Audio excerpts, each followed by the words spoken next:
na FIFA na-abọdụ na vidio ma nke ọzọ bụ olive. Ihe a kịta ị na-afụkịta ya from it ka esi enweta that olive oil afọ. A na-agwa gị na o nwere spiritual healing. Do you understand me? Nke a bụ ndị obodo nwa onye ọcha kwuru na nke anụnwa nwere spiritual healing eji wee butere ya mụ na gị na-abụ na the pastor yi awa apụtazuo faje na Spain maọbụ Italy feje bunata the olive oil jee China lụọ their label lụọ bọtụlụ fa na China batazie na Nigeria wee nazi akụchie na-elesi gị ya wee na-agwa gị dat na o nwere pawa dị na ya na ọ ga-eme ka ị mụọ nwa n'udo.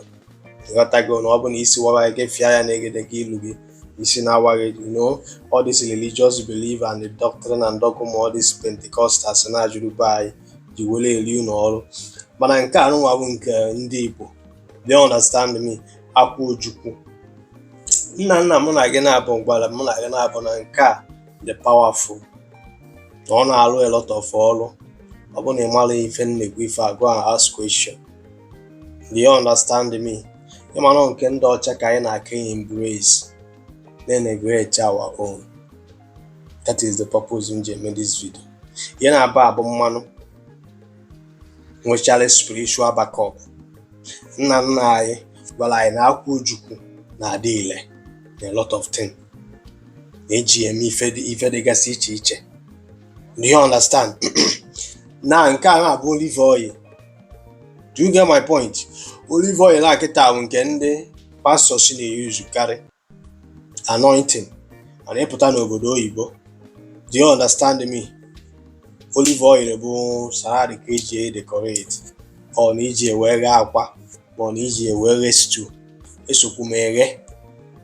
Olive oil a kịta na-afụ kịta a na-agwa gị dat na ebiti aka na onwego anointing dị o nwere ife dị ka anointing dị ebe afọ. Olive oil menzi olive oil.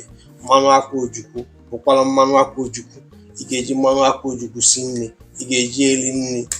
Do you understand? Mana ịbịazie n'Igbo tradition and culture afọ, o nwere one ihe bakịrị ya sị na ife a ọ dị secret na ọ dị o nwere spiritual power something na onye eji nwe emebi ọgwụ were ya eme nke ọzọ mee nke ọzọ. Do you understand? Mana ife na-aba abụ mmanụ. Nke a bụ nke nna anyị gwara anyị na ọ dị powerful.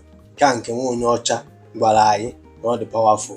Mana gị nwa bụ nwa onye Igbo na gbaghara nke ahụ nna anyị gwara gị na ọ dị powerful. Embrace nke nwa onye ọcha because na ihe ọ na-asụ n'aka ndị ọcha wee bịa anyị na-afụta ife ahụ na ọ dị superior na nke anyị the awkward ma ọ bụ na ọ dị barbaric. Do you understand? This is the purpose m ji emere gị this video. We don't want to acknowledge our own. We don't want to beautify our own. We don't want to upgrade our own.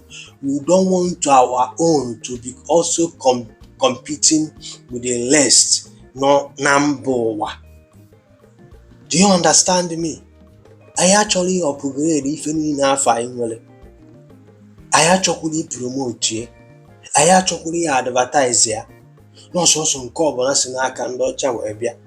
Agwara m ndị Igbo si unu dat na mbọsọ ọbụla ndị ọcha kịta na embrace polygamy, ndị ojii ga-ebido ime ya accept.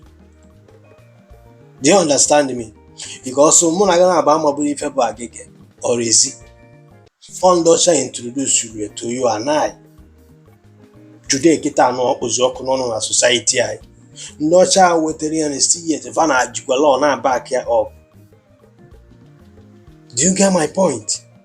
Mana fa bịara na system anyị destroy ya that mmadụ ịnụba nwaanyị. Do you understand me? Introduce ofu nwaanyị na ofu nwoke. Ịghọtago? Chigatakwazi azụ introduce kwele gị na nwoke nwekwara ike na-akụ nwoke ibie, nwaanyị na-akụ nwoke ibie bụ nọọ tabu na be anyị. Mana ife gị nwa bụ onye ojii ji wee nabata ya bụ because na o si be ndị ọcha. Mana i rejectere polygamy. Ị na-asị na polygamy adịrọ mma. Mana ife abụ story for another day. Do you understand me?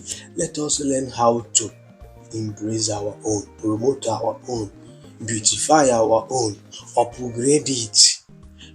Mmanụ anụnwa anyị fichara nne na nna anyị chọpụtara.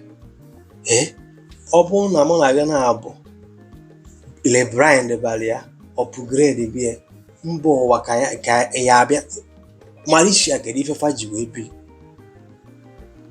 Even Thailand, palm oil. And today, so some go on your chat. Olive oil. As had it been olive oil and all na buy goes. I did been in an apple na I got because of an Dutch promoted apple. Imano know a lot of fruit to be better than apple na need. But not because of no see west. For me promote here. Now I carry the benefit in canka. You look you know doctors and recommend the apple. Oji where them man and heart oji menka. A lot of fruit to the channel and I buy it today. Apple on ma. But we don't promote it. Do you understand me? Here they go gilly. Do we promote it? I'm a